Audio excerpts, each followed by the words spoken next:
రాజకీయాల్లో కూడా కుటుంబం అని ఉండదు సార్. మనం చాలామంది చూసాం. బీజేపీ నాయకుల్లో కూడా పెద్ద పెద్ద కుటుంబాల్లో ఉన్నటువంటి వాళ్ళు కూడా అన్నో పార్టీలు ఉంటే తమ్ముడో పార్టీలు ఉంటాడు, తల్లో పార్టీలు ఉంటే చెల్లో పార్టీలు ఉంటుంది. ఆనంద్ గజపతి విజయనగరం మహారాజా వారు మరి ఆనంద్ అశోక్, ఆనంద్ కాంగ్రెస్ ఉంటే అశోక్ టీడీపీ చేత ఈ రాజకీయాలు అనేది రాజకీయం అనేది ఇండివిజువల్గా వాళ్ళ నిర్ణయాల మీద ఆధారపడి ఉంటుంది. వాళ్ళ రాజకీయ లైఫ్ గురించి ఎవరి రాజకీయ లైఫ్ గురించి వాళ్ళు చూసుకుంటారు. వాళ్ళకి నచ్చిన పార్టీలో వెళ్తుంటారు, అందులో విన్ అవ్వాలని చూస్తారు. ఇప్పుడు రాజన్న రాజ్యం స్థాపన జగన్మోహన్ రెడ్డి గారు చేస్తారా, షర్మిల గారు చేస్తారా?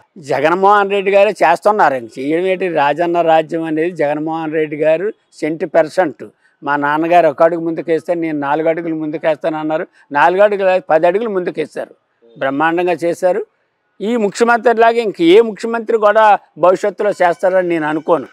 ఇంచేతంటే దారిద్ర్యకు దిగును కుటుంబాలన్నీ కూడా బాగుండాలని, అందరూ హ్యాపీగా ఉండాలని ఆ రకంగా పరిపాలన ఇక్కడ సాగుతుంది. అందరినీ కూడా ఉన్నతమైన స్థితిలోకి తీసుకురానందుకు పేదరికంలో ఉన్నటువంటి రాష్ట్రం ఇవాళ అగ్రికల్చర్ మీద డిపెండ్ అయినటువంటి రాష్ట్రాన్ని ఫైనాన్షియల్గా దీన్ని గ్రోత్ పెంచాలంటే విశాఖపట్నం జిల్లా పరిపాలనా రాజధానిగా ఉండాలా.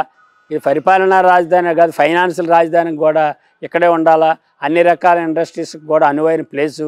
ఈ ఇన్కమ్ని పెట్టి త్రూఅవుట్ స్టేట్ వైజ్గా ఈ సంక్షేమ అభివృద్ధి. మీరేమో సంఖ్యలు చాలా బాగా చెప్తా ఉన్నారు. ప్రధానంగా జగన్మోహన్ రెడ్డి గారి మీద ఉన్నటువంటి ఏమన్నా ఉన్నాయి విమర్శలు అని అంటే, మీకు ఒక రాజధాని లేదు, లిక్కర్ నిషేధం అనేది సంపూర్ణంగా జరగలేదు, కాళేశ్వరం ప్రాజెక్టు ఇంతవరకు అప్పుడే 2014లోనే 19లోనే 70% కంప్లీట్ అయిపోయిందని చెప్పారు. అది ఇప్పుడు ఏ రకంగా కూడా నోచుకోలేదు. ఇంకెన్ని సంవత్సరాలు పడుతుందో కూడా తెలియదు. దశాల వారీగా క్యాలెండర్ రిలీజ్ చేస్తామని చెప్పారు ఉద్యోగాల గురించి. నోటిఫికేషన్స్ కూడా దశాల వారీగా లేదు. ఇప్పుడు ఆడపిల్లల్ని సంరక్షిస్తాను, చాలా బాగా చూసుకుంటాను, అందరికి నేను మావయ్యని, నేను ఒక అన్నయ్యని అని చెప్పిన సొంత కుటుంబంలో ఉన్న చెల్లె రోడ్డు పాలు వెళ్ళి పాదయాత్రలు చేస్తాయని విమర్శిస్తాం. ఇన్ని ఆరోపణలు ఉన్న జగన్మోహన్ రెడ్డి మళ్ళీ టార్గెట్ 175 నేను సిద్ధమని చెప్పి బోర్డులు పెడతా ఉన్నారు. ఎలా సాధ్యం అసలు ఇది? ఈ రకంగా పరిపాలన ఏ ముఖ్యమంత్రి చేయలేదు సార్. కులాలకి, మతాలకి, పార్టీలకి, ప్రాంతాలకి అతీతంగా ఓటు వేసిన వాళ్ళకి, ఓటు వేయని వాళ్ళకి ఈ సంక్షేమ పథకాలు ఇచ్చి పిల్లలందరినీ చదివించి, పిల్లలకి ఎవరికి ఓట్లు ఉండవు, 18 ఏళ్ళ లోపలికి ఎవరికి ఉండవు, వీళ్ళందరినీ చదివించి అది పేదరికం పోవాలంటే అది ఒక విద్యతోనే సాధ్యపడుతుందని బ్రహ్మాండంగా వాళ్ళు చదివించి వాళ్ళు ఉన్నతమైన పొజిషన్లో తీసుకొచ్చి, చదువు వల్ల తెలివితేటలు ఉన్నాక చదవలేక మిడిల్ డ్రాప్ అయిపోయి వాళ్ళు కూలి నాలు చేసుకొని ఆ లైఫ్ని చిన్నభిన్నం కాకుండా ఉండాలనుకుంటే ఎడ్యుకేషన్కి టాప్ ప్రయారిటీ ఇవ్వాలని 1000 కోట్లు ఇచ్చించి ఎడ్యుకేషన్ కానీ హెల్త్కి కానీ మరి ఎక్కువ ప్రయారిటీ ఇస్తున్నటువంటి ముఖ్యమంత్రుల్లో ఇవాళ భారతదేశంలోనే అగ్రస్థానంలో జగన్మోహన్ రెడ్డి నిలుస్తాడు. ఇవాళ ఆరోగ్యశ్రీకి 25 లక్షల రూపాయలు ట్రీట్మెంట్కి. ఎవరైతే ఇల్లు ఒకళ్ళు అమ్ముకోవాలా, రోడ్డు మీద పడిపోవాలి, మనిషి బ్రతుకుతాడో చస్తాడో కూడా తెలియదు, కుటుంబంతో రోడ్డు మీద పడాలా, ఆ పరిస్థితి లేదు. ఈవేళ ఉద్యోగాలు అన్నారు, స్వతంత్రం వచ్చినట్టు నేటి వరకు కూడా 3,97,000 ఉద్యోగాలు వస్తే ఈయన అధికారంలోకి వచ్చిన 4 నెలలు తిరగకముందే 4 లక్షల మందికి ఉద్యోగాలు ఇచ్చాడు. అందులో పర్మనెంట్ ఉద్యోగాలు ఇవాళ పోస్ట్ గ్రాడ్యుయేషన్ చేసిన వాళ్ళకి 1,30,000 ఉద్యోగాలు ఇస్తే 2,70,000 వాలంటీర్లకు ఇచ్చాడు. అది ఉద్యోగాలు అంటే ఇవాళ రోడ్డు మీద ఇంట్లో కూర్చొని 10th క్లాస్ చదువుకుంటే ఎక్కడ ఉద్యోగాలు రావు. గోళ్ళు గిల్లుకొని కూర్చోవాలాడు, వంటింటి కుందేళ్ళలాగా ఉండాలి. అలాంటి వాళ్ళకి కూడా వాళ్ళకి ఒక స్టేటస్ కల్పించి సర్వీస్ చేయాలని ఉద్దేశంతో ఆనరోరియంగా 5,000 రూపాయలు ఇచ్చి దాన్ని ఇప్పుడు 1,800 పెంచి, ఇంకా నా ఉద్దేశం అయితే వాళ్ళకి 7,500 కాదు 10,000 అని ఇవ్వాలి.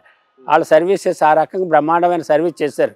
కరోనా కష్టకాలం అయితే ప్రాణాలు కూడా పణంగా పెట్టి సర్వీస్ చేశారు వాలంటీర్లు. చేత ఈ వ్యవస్థ వల్లే ప్రభుత్వం పెట్టినటువంటి సంక్షేమ పథకాలు డైరెక్ట్గా ఆ ఇంటి ముందుకు తీసుకెళ్ళి వాళ్ళకి అందించే విధంగా ఏర్పాట్లు చేయనందుకు వ్యవస్థను అతను ఏర్పాటు చేసుకున్నాడు.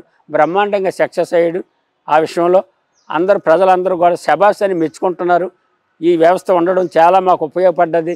మాకు పెన్షన్లు ఎప్పుడు ఇస్తారో తెలియదు, ఏ రోజు ఇస్తారో తెలియదు, ఎండలో ఉండేవాళ్ళని, సరిగ్గా బాధపడేవాళ్ళని, మాకు ఒక ఎస్కార్ట్ మళ్ళీ మనిషి ఉండాలా, ఒక ఆటో మీద వచ్చి ఇచ్చిన ప్లేస్ ఎక్కడిస్తారో అక్కడికి వెళ్ళాలా, ఇదేమీ లేకుండా మాకు డోర్ డెలివరీ లాగా ఇస్తున్నారు. సార్ మరి ఉచితాలు ఎక్కువైపోయినప్పుడు డెవలప్మెంట్ కొద్దిగా స్లో అయిపోతుంది కదా. నవరత్నాలు అనేవి అన్ని ఉచితాలుగానే అందుతా ఉన్నాయి. డెవలప్మెంట్ ఏ స్థాయిలో ఊహించినంత మేరకైతే లేదు. ఈ పేద ప్రజలు ఉద్ధరించడం అంటే అది డెవలప్మెంట్ కింద వస్తుంది సార్. వాళ్ళకి అందరికీ కూడా సంక్షేమ పథకాల రూపేణ ఇచ్చినటువంటి అన్నీ కూడా వాళ్ళ అప్పుల పాలు కాకుండా వాళ్ళ అభివృద్ధి అవనంతికి చిన్న చిన్న మినీ కుటీర పరిశ్రమలు లాంటివి పెట్టుకొని వాళ్ళు డెవలప్మెంట్ అవుతున్నారు. పురాణం అయితే కాబోలు వాళ్ళ దగ్గర 10% అంటే 100కి 10 రూపాయలు వడ్డీ కింద తేవాలి. అలాంటి ఇవాళ 100కి 10 రూపాయలు వడ్డీ తేవాల్సిన అవసరం లేదు. మీరెంత తీసుకొచ్చారు జగన్మోహన్ రెడ్డి నుంచి? చాలా వరకు మీకు జగన్మోహన్ రెడ్డి గారికి మంచి సాన్నిహిత్యం ఉంది అని అంటారు.